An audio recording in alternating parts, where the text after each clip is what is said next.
Retomamos el programa y varias noticias que quisiéramos comentar con ustedes. Una de ellas tiene que ver con una entrevista que otorgó la presidenta Michelle Bachelet a Diario Financiero en un aniversario que está celebrando Diario Financiero, y nuevamente vuelve a hablar de cifras, de economía, y a dejar sentado una especie de este legado que también lo ha tratado de transformar en un legado de financiero o económico, proyectando que el gobierno que venga va a disfrutar de los frutos de lo que este gobierno ha sembrado. Y en ese sentido, sin duda. Fernando, yo quisiera comentarte las frases que nos ha dejado plasmada acá la presidenta en una entrevista a este diario. Asómbrame. Por ejemplo, primero habla del crecimiento, y esto me recuerda un poco cuando el año pasado determinaron que el año 2016 era el año del crecimiento. Eso está cuando estaba Rodrigo Valdés aún en el Ministerio de Hacienda. Y ella habla que el crecimiento del 3%, por supuesto que no los deja conformes, y que hay que seguir trabajando para aumentar el crecimiento. Ahora, el 3% ya me llama la atención porque no hemos llegado al crecimiento. La mandataria además dijo que van a entregar a la futura administración una economía en recuperación, libre de desequilibrios y con capacidad para retomar mayores niveles de crecimiento. Te voy a citar unas dos citas más de la presidenta, que Chile tuvo que enfrentar este escenario externo desde la fortaleza de políticas macroeconómicas. Perdona, voy a hacer un paréntesis, me estoy saliendo de la cita. Esto de que Chile tuvo que enfrentar estos escenarios me recuerda a algunos gobiernos cuando siempre plantean que afuera de las fronteras hay un caos. Todas las cifras de Chile mencionan que hemos crecido menos que el resto del mundo, pero acá se plantea que el escenario externo que estaba en crisis, nosotros lo pudimos afrontar bien. Bueno, continúo. Gracias a un marco de políticas macroeconómicas adecuado, consolidado a lo largo de muchos años, a un sistema financiero robusto, pero a la reacción responsable de este gobierno en materia fiscal, entre otros factores, se ha podido sortear esta crisis y poder plantar estos cimientos para la futura administración. Es parte del más o menos lo que dice la presidenta en entrevista al Diario Financiero. La señora Bachelet debe haber dado esa entrevista en Burundi, en algún lugar donde no saben nada de lo que está pasando en Chile, porque todo eso que ha dicho y que tú has leído y has citado, francamente, para usar el lenguaje de los políticos, falta la verdad. Es un tejido de absurdo. ¿De qué equilibrios fiscales habla cuando el país está endeudado en una cifra astronómica? Cuando el país no creció en ningún momento al 3%. ¿De qué 3% está hablando? Yo no sé si ella conscientemente falta la verdad o vive en un mundo de fantasía, que es lo más probable, como vive tanta gente de su sector.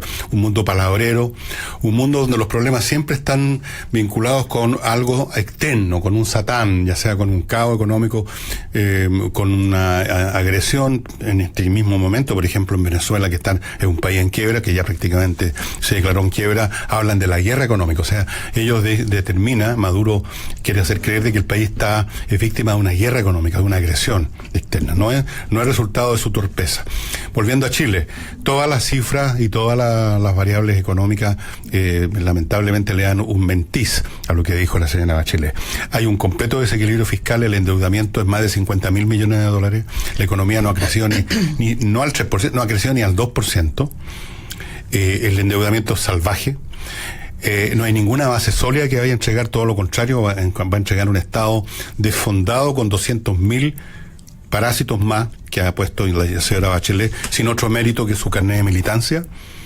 ¿De qué equilibrio y de qué crecimiento está hablando? El mínimo crecimiento que hemos visto en el último par de meses debido a que subió el valor del cobre, un poco. Entonces, todo eso es una sarta de faltas a la verdad. No quiero usar la palabra mentira, faltas a la verdad. Y de fantasía francamente delirante. La señora Bachelet está delirando cuando dice que poco menos que está entregando un regalo maravilloso a la futura administración, cuando lo que está entregando es un paquete con caca. Perdónenme que les diga, lo he dicho antes. El legado de la señora Bachelet es un desastre. Y ella no lo ve.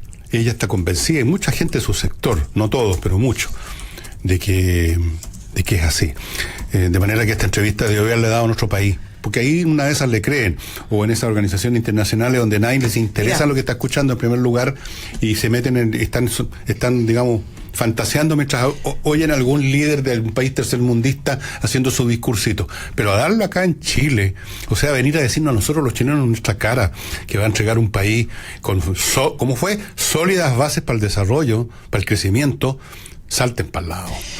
Por ejemplo, si nos comparamos con países de la Alianza del Pacífico, que es una alianza que a nosotros nos interesa, Chile lleva 3 años creciendo menos que el resto de los países de la Alianza del Pacífico. No supera a México, no supera a Perú, no supera a Colombia y así sucesivamente. Hablas de la deuda fiscal, 25,2% del PIB y así sucesivamente. El punto es que ¿por qué es que dio esta entrevista y por qué vuelve a hablar de economía, que de verdad no es el fuerte? Me parece que está sentando... ¿Cuál es el fuerte de ella? Bueno, lo voy a pensar. Pero ya te respondo. Ahora, siguiendo la línea de la economía, me parece que acá lo que está tratando de hacer es quizás construir un argumento para cuando si es que llegara... Claro, si es que llegara a salir presidente Sebastián Piñera y llegara a cumplir con su meta económica, le está entregando en bandeja al resto de la nueva mayoría un argumento para poder decir, bueno, pero lo que está viviendo hoy Sebastián Piñera es gracias a la siembra que se hizo durante el gobierno de Michelle Bachelet. Y lo otro es continuar con esto que no ha terminado, que tiene que ver con instaurar el concepto de su legado en distintos ámbitos, así como se instauró el legado de la ecología, que es el discurso que ha tenido afuera, que acá ¿cuál legado? Varios especialistas en materia ecológica, de desarrollo sustentable, todavía no logran más o menos asentar este discurso de el legado ecológico, porque el único legado que se recuerda es el rechazo a Dominga. El resto, la institucionalidad y todo aquello, no se ve por ningún lado. Bueno, este es un sector, como lo hemos dicho 1 millón de veces, que vive en un mundo palabrero y que terminan, como todos los mentirosos, son los primeros en terminar creyéndose lo que están contando. Yo quiero ponerle, ya que el próximo domingo vamos a ir todos a votar, que tengan bien en mente lo que pasa en un país cuando se desvían por un carril que parece al principio que apenas es distinto a lo habitual, pero al cabo del tiempo nos pone a una distancia muy grande. El caso venezolano, no se olviden del caso venezolano. Yo sé que hay muchos chilenos cortos de vista que cada vez que uno les hace estas advertencias sueltan su risita habitual, la rosita tonta. No, si aquí en Chile no pasan estas cosas. Cosa que yo escuché el año 69 cuando les dije a mis compañeros en la universidad que iba a haber un golpe de Estado. No, en Chile no pasan estas cosas. Bueno, en Chile pasan muchas cosas como en todos los países del mundo. Vean ustedes Venezuela, un país sentado en un océano de petróleo, potencialmente uno de los países más ricos del mundo, como un país árabe. Y ahora un país absolutamente quebrado, tiene una deuda de más de 60.000 millones de dólares, se ha declarado prácticamente en default. El señor Maduro, que es un ignorante además, habla de reestructurar y refinanciar como que fueran la misma cosa, no entiende el lenguaje económico. Yo creo que dudo que sepa estar más allá de la tabla del 2.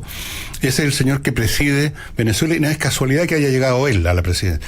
El anterior, el señor Chávez, era un poquito menos tonto. Pero no crean ustedes que era mucho más inteligente, no crean ustedes que está en un camino de desarrollo más promisorio, todo lo contrario. Maduro es el legado que dejó Chávez. Y ahí tienen ustedes un país potencialmente rico, está en la completa ruina. La inflación de un mes es del 45%. La gente está perdiendo peso porque no tienen que comer, los supermercados vacíos, la fábrica de billetes imprimiendo como loca, la inflación, como les dije, ya es salvaje. Entonces tengamos cuidado con lo que decidimos y elegimos. Todavía escucho a mucha gente en este país, tan repleto de gente inteligente, ¿no? Tomando decir, cuando les pregunté, bueno, ¿y cómo vas a decidir tu voto? No, este me gusta, esta persona me gusta, esta persona no me gusta, como si esto fuera un tema de persona. Como si esto fuera el tema de quién es el más simpático, algunas señoras y señoritas que he conversado van a votar por determinadas personas porque son mujeres, fíjate tú, como si eso fuera lo determinante. Otros van a votar por el de más allá porque repite el lenguaje que escuchó hace 60 años en la universidad, el hombre nuevo, etcétera. Los demás acá, porque el tipo viene de los sectores más bajos de la población, ya habla como ellos. O sea, por favor, por un momento piensen en el país, piensen no en las personas, en los que encabezan, sino que en los planes y en los proyectos que tienen y qué efectos tienen eso en la marcha del país. Eso es lo que... Ahora, si después de todo ese raciocinio ustedes votan por X, Y o Z, está bien, pero hagan el raciocinio primero, no se queden en el plano de me gusta o no me gusta. Es impresionante. Mira, con la cantidad de las gente que cosas funciona así. van avanzando lentamente. Los procesos políticos a veces son muy rápidos y son determinantes, y como pueden ser quizá la declaración de guerra. Y otros, como en este caso, son lentos pero llegan.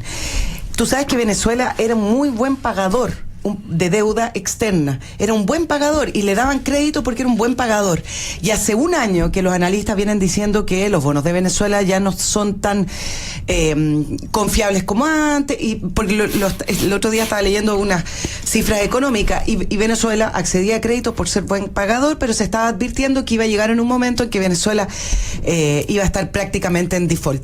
Eso hace un año y medio. Bueno, acá estamos, en una Venezuela que prácticamente está quebrada, con una asamblea constituyente que finalmente es el brazo del poder de Maduro, que ha dejado de lado al Congreso. No es el pueblo gobernando con Maduro, es la asamblea constituyente elegida con familiares de Maduro, con familiares de la señora Delcy Rodríguez manejando el poder, y entonces no es el pueblo que le entrega poder, es la asamblea constituyente. Y los tontón macut que tienen las calles. Así es. Y quiero darte una arista que me parece interesante, que es distinto ya del punto de vista no económico, sino más bien político, de las negociaciones, porque se sigue hablando de mesas de negociaciones para que la oposición pueda llegar a algún acuerdo con Nicolás Maduro. Y planteaban algunos analistas en Estados Unidos, decían, ¿por qué es que no sientan a los militares a negociar? Y no para que puedan entrar a provocar un golpe de Estado, sino más bien porque Maduro tiene arriba del 50% de sus ministerios con militares. Entonces decían que a la hora de negociar era crucial sentar a aquellos militares a la mesa, pero nadie los ha llamado a negociar. No. Entonces el analista se cuestionaba, y era un llamado también a los líderes de la OEA y otros a decir, sienten a los militares a negociar. Eso no va a pasar, no lo va a hacer Maduro ni lo va a hacer la OEA por la misma razón, porque eso es convertir los actores políticos a los militares. Sí. Eso Maduro quiere tenerlos como instrumentos políticos, no como actores políticos, son cosas muy distintas. Y la OEA, empapada por supuesto con toda la onda democrática que se instauró en América Latina después de los años 80, 90, tampoco va a poner en la mesa a un militar. Los militares se supone que son funcionarios nada más con uniforme, así es que no tienen derecho a estar en una mesa. Pero dicho sea de paso, cuando un gobierno, cuando un régimen tiene que basar ya su funcionamiento en llamar y convocar más y más militares, tienen las horas contadas, largo, tarde o temprano, esos militares dicen, bueno, como las hordas bárbaras que eran los ejércitos del Imperio Romano, y al fin dijeron, bueno, ¿por qué si nosotros manejamos todo, manejemos el imperio completo, pues? Bueno, llega un momento que los militares, yo no digo que vayan a hacer contra Maduro o a favor de Maduro, van a decir, hagamos las cosas nosotros, pues si estamos haciéndolas ya, estamos en todas partes, sostenemos esta cuestión, porque tenemos que seguir haciendo el papel, digamos, de empleados del señor Maduro. Claro, pero es que ahora viene la segunda patita de aquel análisis, y que tenía que ver con que Estados Unidos no solamente determinó cerrarle las cuentas bancarias a algunos grandes líderes de Venezuela, sino que lo que proclamaban aquellos analistas, y tienen un punto, decían, una manera quizás de socavar el régimen de Nicolás Maduro tiene que ver con transparentar sus cuentas bancarias. Muchos han sacado el dinero de Venezuela, y hay tanto Maduro como la familia de Delcy Rodríguez y muchos militares con cuentas bancarias que son millonarias. Entonces, estos analistas se preguntaban por qué es que Estados Unidos, que sabe y tiene la investigación financiera, tienen los números, ¿por qué es que no empiezan a transparentar esa información para que se transparente el nivel de malversación de fondos públicos que han tenido estas personas? Todos quienes están en ese poder han sacado el dinero para afuera, y eso el gobierno de Estados Unidos tiene la información y lo sabe. Acá en Chile no sé si están sacando alguno del dinero para afuera del régimen, pero están sacándose las pegas para afuera. Creo, tenemos el caso de alcaldes o alcaldesas que dejaron la crema, literalmente como nunca antes se había visto en la historia de Chile desde la época de la colonia, que estuvieron un tiempo, como hacen siempre estas personas, retiradas de la vida privada, digamos, pero que ya están asomando cabeza para puestos internacionales. ¿Te cuento la última? Ok, te va a sonar conocido. Estela Ortiz, ¿no es cierto?, secretaria ejecutiva del Consejo Nacional de la Infancia. El Ministerio de Relaciones Exteriores la está candidateando, si es que es la palabra correcta, para el cargo de secretaria general de la Organización de Estados Iberoamericanos para la Educación, la Ciencia y la Cultura, sus siglas OEI. Así es que la embajada, el Ministerio de Relaciones Exteriores ya está enviando las cartas de presentación de la señora Esther Ortiz, y este cargo se elige el 26 de abril del 2018 en México. Vamos a una pausa, mientras así celebramos con mucha alegría estas destinaciones que van a salvar la pega de tantas personas que han hecho tantos sacrificios para entregarle al próximo gobierno una gran base económica. Vamos a una pausa.